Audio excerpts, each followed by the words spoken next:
Bismillahirrahmanirrahim. Dear students, Assalamu alaikum.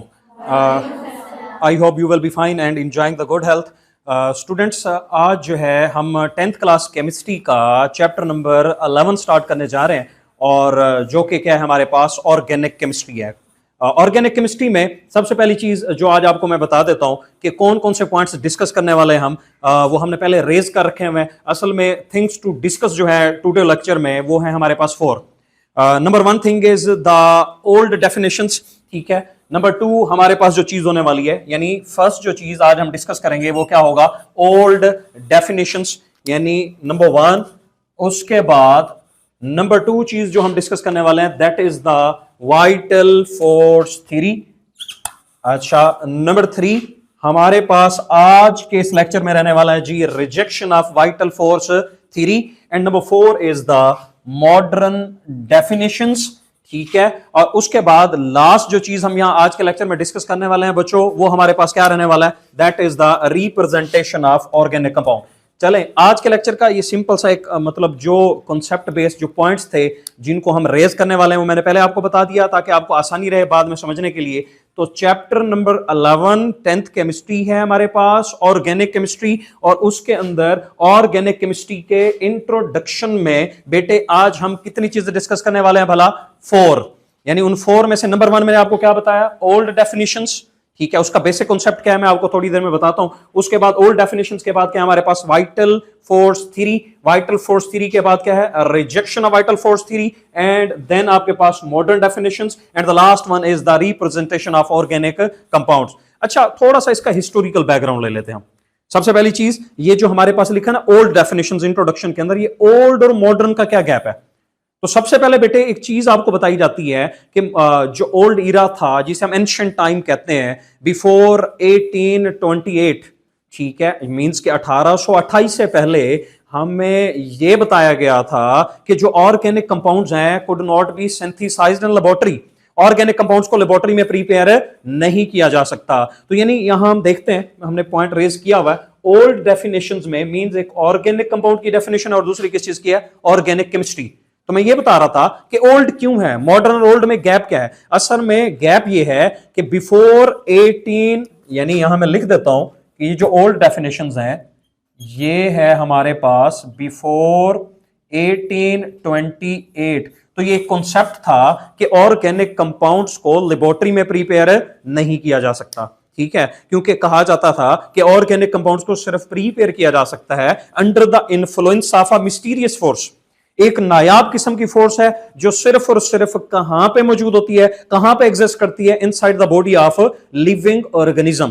तो before 1828 हमें organic compounds और ऑर्गेनिक केमिस्ट्री की जो डेफिनेशंस दी गई, आइए हम उनको देखते हैं। नंबर 1 ऑर्गेनिक कंपाउंड क्या है, the compounds obtain from living organisms mean plants and animals. यानी 1828 से पहले ऑर्गेनिक कंपाउंड को बेटे किस तरह डिफाइन किया गया था कि वो कंपाउंड्स जो हमने किससे हासिल किए हुए हैं, लिविंग ऑर्गेनिज्म से। और लिविंग ऑर्गेनिज्म के जो मेजर ग्रुप्स हमारे पास आ रहे थे वो कौन से थे भला, प्लांट्स एंड एनिमल्स। चलें जी, अब आपको पता है कि जो ऑर्गेनिक कंपाउंड्स हैं उनको जिन केमिस्ट्री की जिस ब्रांच में स्टडी किया जाता है उसे हम क्या कहते होते हैं, ऑर्गेनिक केमिस्ट्री। तो उसी हिसाब से ऑर्गेनिक केमिस्ट्री हमारे पास क्या है, the chemistry of compounds obtain from the living organism mean plants and animals. ठीक हो गया बेटे, तो ये ओल्ड डेफिनेशंस हैं, ठीक है, ओल्ड डेफिनेशंस। और उसके बाद लास्ट में देखिए मैंने एक पॉइंट लिखा कि हमारे पास असल में ये जो वर्ड ऑर्गेनिक है ना, ठीक है, ऑर्गेनिक है ही किसी से भला, ऑर्गेनिज्म से। ऑर्गेनिज्म मीन क्या होता है, जानदार, यानी प्लांट्स और एनिमल्स। ठीक हो गया। अच्छा, उसके बाद नेक्स्ट हम जा रहे हैं वाइटल फोर्स थ्योरी की तरफ। सेकंड थिंग्स टू डिस्कस जो है वो क्या है हमारे पास, वाइटल फोर्स थ्योरी। तो वाइटल फोर्स थ्योरी क्या थी बेटे, वाइटल फोर्स थ्योरी के हवाले से थोड़ा सा मैं आपको बता देता हूं। वाइटल फोर्स थ्योरी ये है कि एक स्वीडिश केमिस्ट था जिसका नाम था जैकब बेrzelius, उसने पुट फॉरवर्ड की। और जैकब बेrzelius ने कहा कि ये जो ऑर्गेनिक कंपाउंड है, जो पहले भी मैं आपको बता रहा था कि ये जो ऑर्गेनिक कंपाउंड्स हैं, organic compounds could not B prepared in laboratory. Organic compounds को लेबोरेटरी के अंदर प्रीपेयर नहीं किया जा सकता। क्यों? क्योंकि उनको सिंथेसाइज किया जाता था under the influence of a mysterious force, ठीक है, which is inherent only in the living organism. और बेटे ये जो मिस्टीरियस फोर्स है, इस फोर्स को किस चीज का नाम दिया गया भला, वाइटल फोर्स। तो ये थी वाइटल फोर्स थ्योरी जो हमें किसने दी, किसने पुट फॉरवर्ड की, स्वीडिश केमिस्ट था, ठीक है। कब पुट फॉरवर्ड की गई, इन अर्ली 19th सेंचुरी। उस का नाम क्या था भला, जैकब बर्जिलियस। उसने कहा कि organic compounds could not B prepared in the laboratory, laboratory में उसको प्रीपेयर आप नहीं कर सकते। वजह क्योंकि उनको सिंथेसाइज किया जाता है under the influence of mysterious force, और जो सिर्फ और सिर्फ बेटे कहां पे पाई जाती है, inside the body of living organisms. ठीक है, अच्छा अब यहां देखें, यानी ये जो मिस्टीरियस फोर्स थी ना, इस मिस्टीरियस फोर्स को यहां पे जो लिखा हुआ है, ये जो मिस्टीरियस फोर्स यानी एक नायाब किस्म की एक फोर्स है, ठीक है, जो लैब में एग्जिस्ट ही नहीं करती। जब हम बात कर रहे हैं कि एक फोर्स जो लैब में एग्जिस्ट करेगी तो ही ऑर्गेनिक कंपाउंड प्रिपेयर होंगे ना, तो वो फोर्स लैब में एग्जिस्ट नहीं करती। वो फोर्स कहां पे एग्जिस्ट करती है, inside the body of living organism. तो ऑर्गेनिक कंपाउंड भी कहां पे प्रिपेयर होंगे, कहां से ऑब्टेन होंगे, लिविंग ऑर्गेनिज्म से ही। तो ये वाइटल फोर्स थ्योरी थी बेटे। अच्छा उसके बाद नेक्स्ट हमने ये देखा कि ये जो थ्योरी है ना, हमेशा याद रखें जो थ्योरीज होती है ना, थ्योरीज रिजेक्ट भी हो सकती है। ठीक है, हमने पढ़ा हुआ है साइंस में, बार बार आपको समझाया जाता है कि जो लॉज है ना, लॉज वो इररिफ्यूटेबल थ्योरीज होती हैं। ठीक है, आप बायो में भी पढ़ते हो, लेकिन ये थ्योरी है उसकी रिजेक्शन के चांसेस मौजूद होते हैं। तो ये जो वाइटल फोर्स थ्योरी थी इसको भी क्या कर दिया गया बेटे, रिजेक्ट कर दिया। तो rejection of vital force theory में सबसे पहले जो इसकी फर्स्ट टाइम रिजेक्शन थी, मैंने यहां पे लिखा है फर्स्ट रिजेक्शन। एक्चुअली ये जो वाइटल फोर्स थ्योरी है इसको बाद में भी निगेट किया गया, बाद में भी इसको रिजेक्ट किया गया। तो फर्स्ट टाइम जो वाइटल फोर्स थ्योरी को रिजेक्ट किया, किसने रिजेक्ट किया था बेटे, एफ.एम. वुलर जो केमिस्ट था, उसने 1828 में एक ऑर्गेनिक कंपाउंड प्रीपेयर कर डाला, और वो ऑर्गेनिक कंपाउंड क्या था हमारे पास, यूरिया। ठीक है, किस चीज से प्रीपेयर किया उसने, अमोनियम साइनेट से। और ये जो अमोनियम साइनेट इटसेल्फ है, ये कौन सा कंपाउंड था, इनऑर्गेनिक कंपाउंड।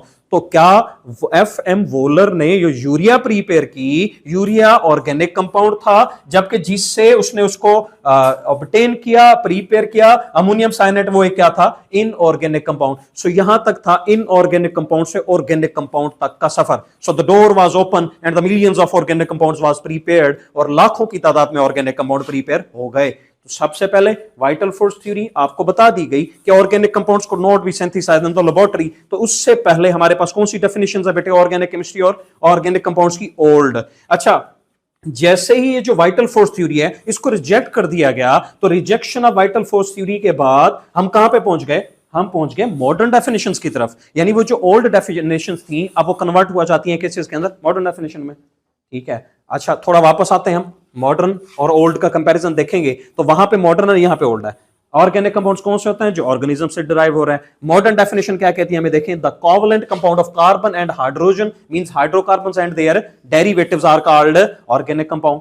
ठीक है, ये गैप आप अंडरस्टैंड कर रहे होंगे। ठीक है, क्योंकि उस वक्त वो लैब में प्रीपेयर नहीं हो रहे थे, अब वो लैब में प्रीपेयर हो रहे हैं, और लेबोरेटरी में देखा गया कि वो जो ऑर्गेनिक कंपाउंड है वो कोवलेंट कंपाउंड ही है। अच्छा यहां पे एक वर्ड और भी मैं बोल सकता हूं कि binary compound of carbon and hydrogen, यानी जिसके अंदर लाजमी तौर पर 2 एलिमेंट्स होंगे, एक कार्बन होगा और दूसरा क्या होगा हमारे पास, हाइड्रोजन होगा। अच्छा modern definition of organic chemistry क्या है हमारे पास बेटे, the branch of chemistry that deals with the study of covalent compound of carbon and hydrogen mean hydrocarbons and their derivatives. So organic compound अगर कोवलेंट कंपाउंड ऑफ कार्बन और hydrogen है, उन्हीं organic compound को study करना क्या कहलाता होगा, organic chemistry. तो ये थी मॉडर्न डेफिनेशंस। अच्छा उसके बाद ऑर्गेनिक कंपाउंड्स तक हम पहुंच गए। अच्छा जब भी आपको अक्सर ये समझाया जाता है, टीचर्स बता रहे होते हैं कि जब आपसे एनुअल एग्जाम में पूछा जाता है कि डिफाइन ऑर्गेनिक कंपाउंड या डिफाइन ऑर्गेनिक केमिस्ट्री, तो क्या ओल्ड डेफिनेशंस लिखते हैं आप, नहीं। हाँ अगर वो मेंशन कर देता है give the old definition of organic compound and organic chemistry, तब तो आप ये वाली ओल्ड डेफिनेशंस लिखेंगे। अगर वो सिंपली लिख देता है organic compound and organic chemistry, तो आपने कौन सी डेफिनेशंस लिखनी होती हैं, जो लेटेस्ट होती हैं, जो मॉडर्न होती हैं। तो ओल्ड से मॉडर्न डेफिनेशंस तक हम पहुंचे बेटे, यानी इंट्रोडक्शन में पहली चीज ओल्ड डेफिनेशंस, फिर ओल्ड डेफिनेशंस के बाद vital force theory, vital force theory के बाद उसकी क्या थी, रिजेक्शन। यहां पे मैंने जो रिजेक्शन लिखी है वो 1 टाइम है, लेकिन सेकंड टाइम भी इसको क्या किया गया था, नेगेट किया गया था। जब कॉल ने 1848 में एक कंपाउंड प्रीपेयर किया लेबोरेटरी में, वो एस्टिक एसिड था CH3COOH, तो वो भी एक ऑर्गेनिक कंपाउंड है। सो सेकंड टाइम भी इसको वाइटल फोर्स थ्योरी को निगेट कर दिया गया, इसको रिजेक्ट कर दिया गया। So it has to face the death blows, यानी ये अपना वजूद बरकरार ना रख पाई। तो हम मॉडर्न डेफिनेशंस की तरफ पहुंच गए, modern definition of organic compound and organic chemistry. अच्छा ऑर्गेनिक कंपाउंड्स को रिप्रेजेंट करना है, एंड यू नो आप सब लोगों को पता है कि जब हम वो 9th क्लास की केमिस्ट्री में बात करते थे चैप्टर नंबर 1 में, कि एक साइड पे मिक्सचर होता है और दूसरी साइड पे हमारे पास क्या होता है बेटे, कंपाउंड होता है। तो मिक्सचर और कंपाउंड में एक डिफरेंस था कि मिक्सचर्स को रिप्रेजेंट करने के लिए कोई केमिकल फार्मूला नहीं होता, जबकि कंपाउंड्स को रिप्रेजेंट करने के लिए बेटे हमारे पास क्या होता है, केमिकल फार्मूला होता है। क्या ऑर्गेनिक कंपाउंड्स भी कंपाउंड्स हैं? Yes, it is the major category of organic compound. So organic compound को रिप्रेजेंट करने के लिए भी आपको क्या यूज करना पड़ेगा बेटे, फार्मूला। देखिएगा, यानी जहां पे लास्ट चीज जो डिस्कस हम करने वाला है रिप्रेजेंटेशन ऑफ ऑर्गेनिक कंपाउंड है, and the organic compounds are represented by the formula. कितने फार्मूला है हमारे पास जिनसे आप ऑर्गेनिक कंपाउंड को रिप्रेजेंट कर सकते हैं? वो है जी हमारे पास 4। Number 1 is the molecular formula, number 2 is the structural formula, number 3 is the condensed formula, and number 4 is the dot cross formula। तो स्टूडेंट्स आज के लिए इतना ही। आई होप कि आपको अच्छे से समझ आई होगी, ठीक है? तो समझते रहें केमिस्ट्री को, ठीक है? और इसके अलावा अगर किसी किस्म की क्यूरी होगी, इंशाल्लाह नेक्स्ट लेक्चर में उसको भी हम डिस्कस करेंगे। तब तक के लिए अल्लाह हाफिज।